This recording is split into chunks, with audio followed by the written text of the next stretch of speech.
This is light work. Come on, spill the tea, yeah. Ooh. Hey y'all, What's good? I'm Laura. And I'm Dee. And welcome to Spill the Tea with Laura Laura and Dee. What's our topic today, my friend? I'm glad you asked. Our Candid Convo for today is how to make the most of your property in Atlanta. Buy one. Yes, buy one. Buy one. So what's our first topic under our... So I would say for making the most in the property, the first thing you're going to want to figure out is like, what is your goal?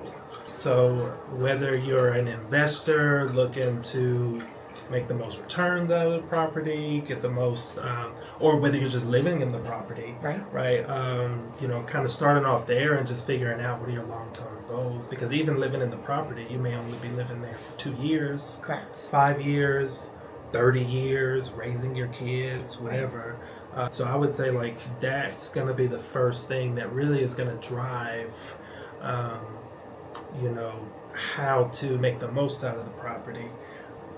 Then with that, I would say consider home renovations, because then at that point, so for instance, let's just say you're raising your kids in the home and you're going to be there for 15, 18, 30 years, however long.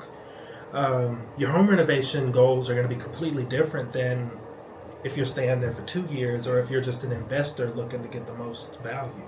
Correct. Right? And so if you're there for 30 years, you may not care what everybody else in the neighborhood is doing. You may be like, okay, well, we want, I don't know, this hallway to look a certain way, or we may want like... Purple.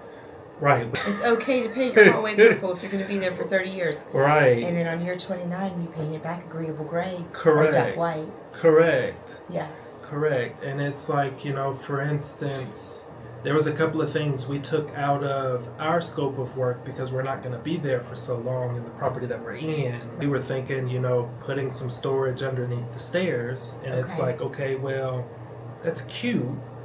But if you think about the next person that's going to come here, they may be more looking for, okay, well, nicer cabinets. Right. Brand new carpet. Right. New floors. Correct. We actually ended up changing our back door. You did? So it's French doors instead of the sliding doors. Oh, you did big changes. Yeah. That's exciting. Yeah, which is a huge value add. Correct. Agreed. But at the same time was one of those things where we actually wanted French doors as opposed to the sliding doors. And the market will enjoy the French doors. Correct. Because you can open up outside and bring it in. It feels like one space at that point. Correct. And there's another idea that we had for our bathroom. We don't have one of those shower tub combos. Right. We have like a tub and then we have a separate shower. Yeah. And so we thought about doing like a shower tub combo and then turning the shower into a closet. But, from a scope of work standpoint, because we're not going to be there so long, there wasn't enough value add into the amount of cost that it was going to cost us to do it. Got it. Right. So doing those goals up front is really going to kind of help with, because the home renovations really is kind of I feel like that kind of makes a home. It does make a home. So you talked about first knowing your goals. I think it's important to understand what the ramifications are on the timeline in selling your home. Right? If you're an investor and you buy and you sell before 2 years, there's going to be capital gains. So I have a client who built a house. He was going to sell it this year. He's made a lot of money in his business and doesn't know that he can take the house and turn it around and reinvest it in 3 months. Right. And so he's thinking about moving into it because from a capital gains perspective, you have to be living in the home for 2 years. Maybe it's just owning it. That's probably a CPA. Do you have to live in it or just own it for 2 years? So, there's an exclusion rule. You have to live in it for 2 years. You can own it up to 5 years, but within that 5-year period, you have to have had it as a primary residence for 2 years. For the 2 years. Got it. That's what it was. I knew there was rules around that. So I think knowing your goals, right? Are you flipping, or is this an investment in your future and it's a long-term hold for you? Right. How are you going to end up exiting the property, I think is kind of the first utmost important thing, because if you are going to sell it prior to the 2 years, you need to have a 1031 exchange to be able to dump that money in and quickly turn it back around. That way you're not paying all the capital gains, because capital gains will definitely kill you when it comes to increasing your bottom line and your net profit. And so I would say knowing those goals is probably the utmost important thing. And then you talked a little bit about, okay, are we going to sell in 5 years or are we going to sell in 30 years? So if you're going to sell in 30 years, to your point, you take the first 5 years making the home yours, right? And then you enjoy it for 20. And then you take the next 5 years turning the home back into something that can be sold. Right. To the vast majority of people. You get rid of the colorful wallpaper. You take down the pictures of your family. You do all of those things. And I think knowing those goals is important.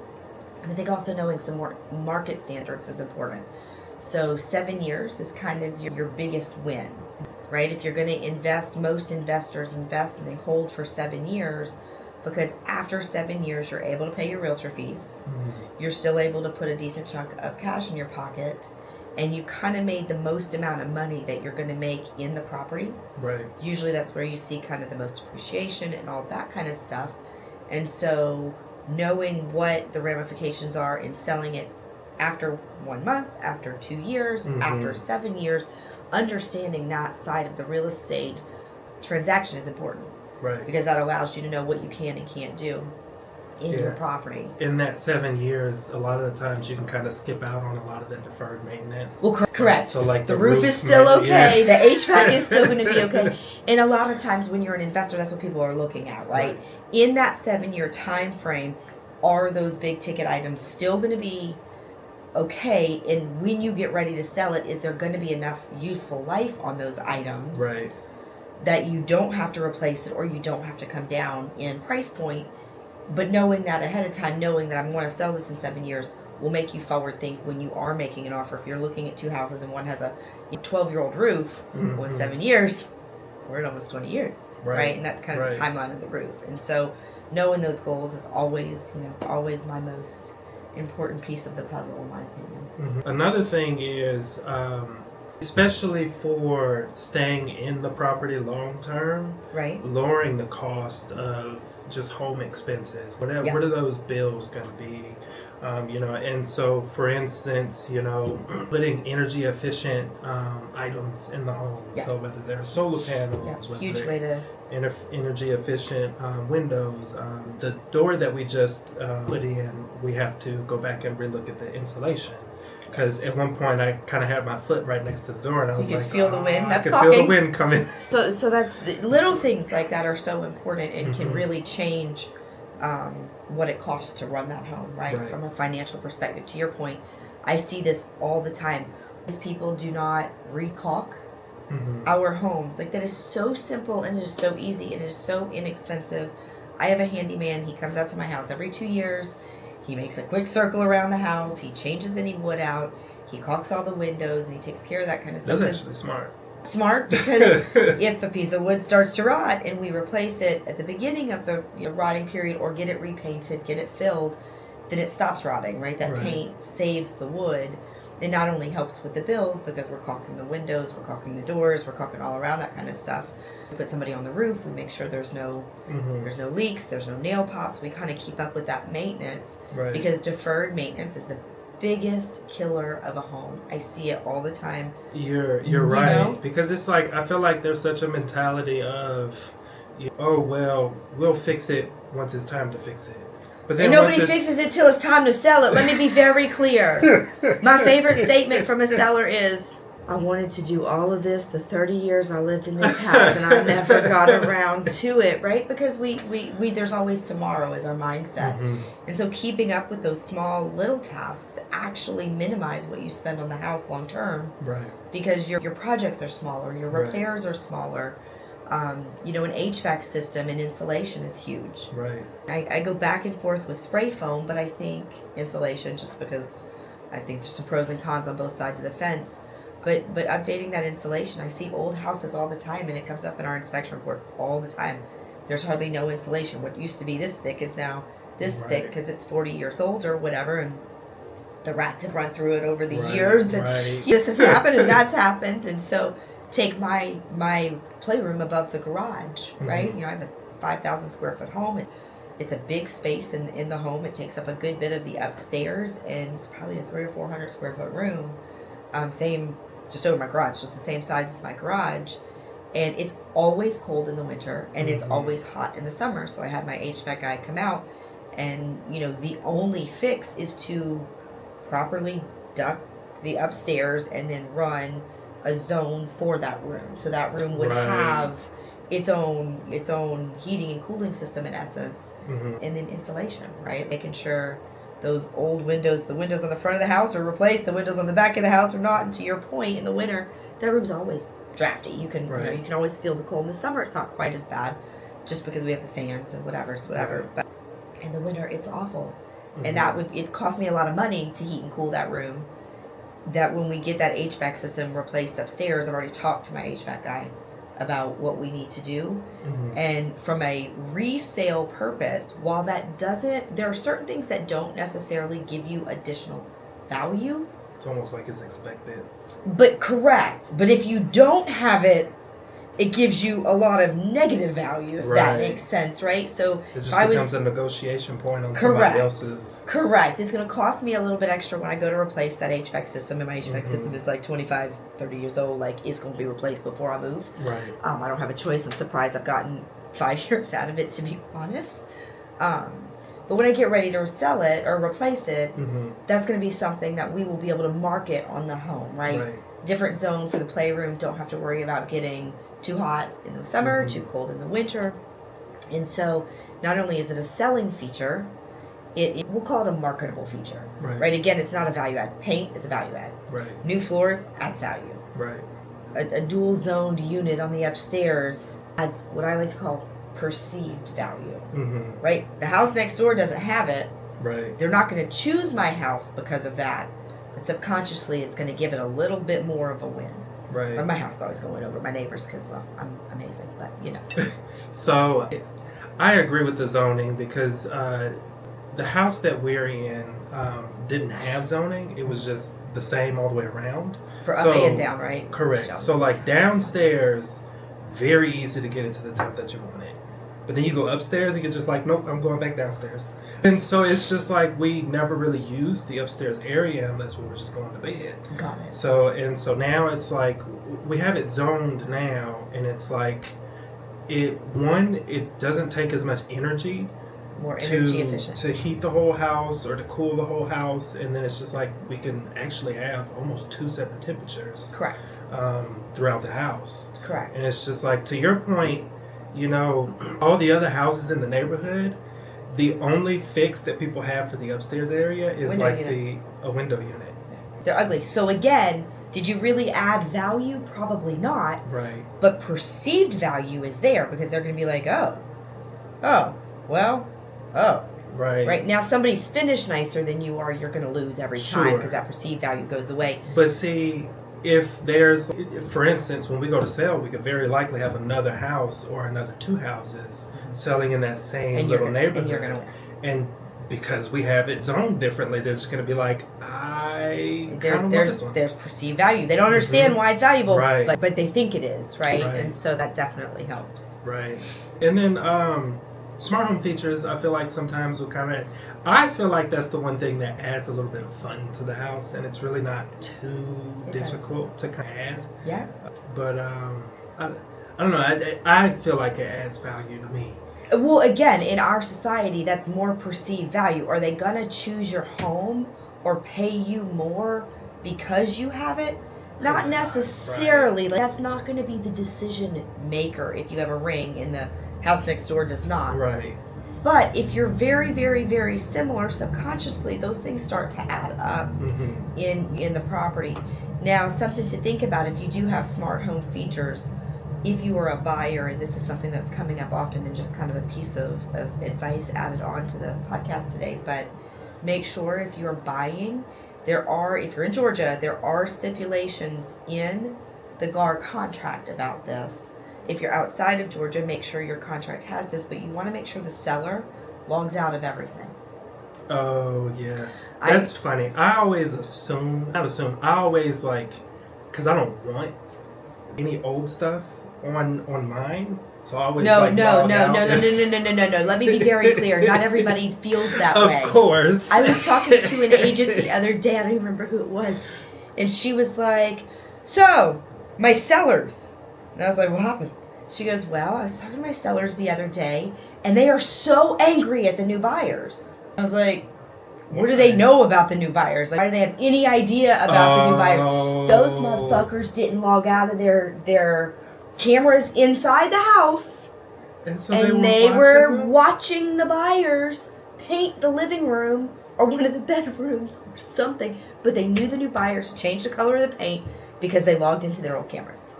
So it's their house. Well, right. Get the fuck out the cameras. Right. So as a buyer, if you are buying with smart homes, totally off topic. Right. But make sure that your agent is getting some type of validation by closing that the seller has logged out of everything. I actually put a stip in our buyer's contracts now. Right. That the seller has to log out of everything and that we require some kind of confirmation that they're out. Well, that's good. We have the passwords. We know how to log in. Cause see, I'm like, I don't want to see what the new buyer of it. It's your house now. Well, not everybody. So I love smart home features, and I think they add a lot of value, and I think there's a lot of good with smart home features. Right. I love being able to open my garage door and let my housekeeper in. I love being able to see when the Amazon man passed, right? I love to be able to walk into my master bedroom and say, Alexa, turn on the master lights. Right? I like checking on my dog sometimes. Correct. But sidebar, make sure, and if you're the seller, don't be a dick. Right. Log out of your smart home stuff, right? Okay, total sidebar. I'll get off my high horse. You know what time it is? I do. It's time for question quickies. Yes. So we only have 2 today. Okay. So one of them is, how do you handle negotiations when buying and selling property? My response to everything, know your market, right? Know your data. I have a listing right now that's been listed for a while. We just dropped down to 720. The market, all the buyers are really like heels in the ground right now. We're not seeing a lot of movement, but we know that the market should start moving quickly after the new year. Right. And so, I'm not negotiating with another person right now. I'm not negotiating with a buyer, but in essence, I'm negotiating with the market on this. Right. Right. And so knowing that market data, knowing that nothing else is moving, and everything else around them is stagnant. Nothing has gone under contract in 4 weeks around them. Right. Right? That lets us know that I don't need to negotiate with the market right now as the listing agent. Because as the listing agent, you start negotiating with the market the moment you put that house on the market. Right? If you don't get any offers, you now have to negotiate with the market with nobody on the other end of that contract. Right? So now I'm negotiating with myself in essence because I've got to drop the price or paint or change something. And so as a seller, you want to know your market data and have your agent get feedback from the buyers. Right. So we're able to get feedback on a weekly basis. We have an email that goes out. Most agents will fill it out. If they don't, we will actually call the agent. Most agents are going to give your realtor some feedback. Like most agents are not jerks. Every once in a while people ignore you and don't respond. And if that's the case, you probably want to work with them and negotiate with them anyway.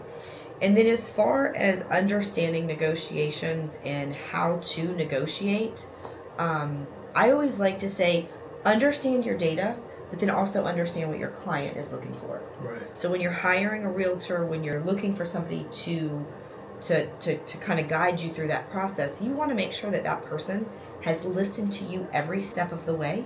Because I have a client who right now her biggest fear is, what are my taxes going to be? Right. My insurance, my taxes fluctuate. My mortgage does not. Right. So we're looking at different areas of Hall County, right, for her. And one of the things we were able to negotiate into her contract was there's a special assessment tax in the neighborhood she wanted to buy in. And it's $39 for 2 more years. They have an HOA? They do. Okay. Yeah, this is 55 and up community. The roofs were all just replaced. Right. And I think the HOA was just a smidge shy. It's not a big special assessment tax, which is great. Right. But we were able to negotiate the sellers to pay that $1,200 that she's going to go over owe over the 2 years into our contract. And the way we were able to negotiate that in is we knew what other buyers were getting, and we understood the market. right? Right. We understood that right now today, this home is in probate. No one is living in it. It's costing the seller money every month because nobody's living in there. They can't move in because they're not 55 and up. It was their mom's property. Right. So it's not, they have to sell it, Right. right? They can't keep it. And so kind of understanding all of that, understanding my numbers in the market, we got our buyer a killer deal on that, Mm-hmm. right? And then it was a win for the seller because the seller is now selling, and we're a Right. sure thing, right? Like Right. my clients, when we make an offer, we are going to close. I've never not closed with a client, so Right. we are going Right. to close. Right. And so it's just a matter of really understanding the goal of the client and the market that the client is in, and setting the real expectations for your client. I think the only thing I'd add to that is also kind of understanding that every negotiation is just going to be irrational to some kind of extent. Correct. You have to be able to argue. Like, So you can't say having that data Yeah. is really good Yeah. because it stops you from being taken control of someone's irrationality. correct. I think that's a really good point. Is understanding all that gives you a clear perspective.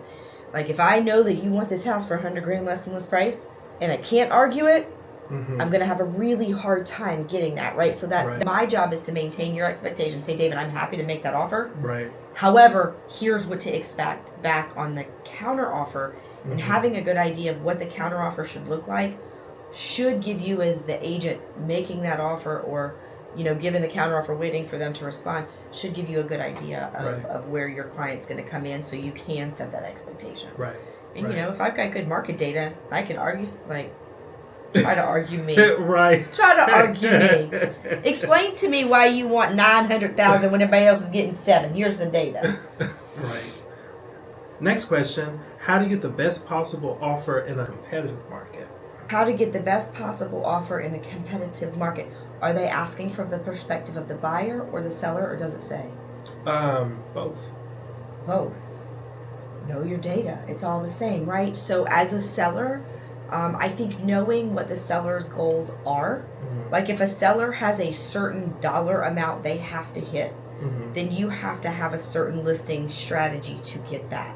Right. If it's on the high end, because every home has a range. No home is worth $400,000 in the end, Right. right? It's just, that's not how the Atlanta Right. market works, Right. right? So there's kind of a range, right? And if you can justify within that range, then you're probably going to get that dollar amount. Now, if you are looking from a buyer's perspective, understanding the value of every other part of the offer outside of the sales price is the most important, in my opinion.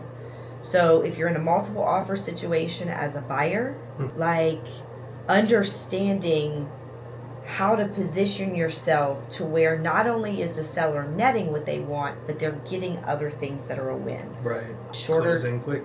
right? Shorter closing times, shorter due diligence times. Right. Let's say you want the seller to pay my 3% compensation, right, for representing you as a buyer, but there's 2 offers and the other person's like, I'll pay my own buyer's agent, right? Well, you can offer them more as long as the home will appraise. Sometimes there's room in that list price, right? And then ask for what you offer more back. So in essence, you're not coming out of pocket. You're kind of building it into your loan, Right. but the bottom line, the net, is still the same to the seller. Right. And so it's understanding price point is big, but there's so many other parts to that contract that are a huge win for the seller, Right. right? Like my buyer wanted to keep the property and close in 2025. A huge win that we could have done for the seller, closing I think on the 2nd, is closed this year if there would have been multiple offers. Right. Yeah. Perfect. Is that it? Is that all the Yes. questions today? Yes, it Sweet. is. Well, thanks for joining us today on Spill the Tea with Laura and Dee. And as always, if you thought this was helpful or entertaining, hit the heart or send to a friend. Also, if you have any questions for a house flipper or a real estate professional, drop a note below and we'll answer in an upcoming video. See you soon. This is light work. Come on, spill the tea. Yeah. Ooh.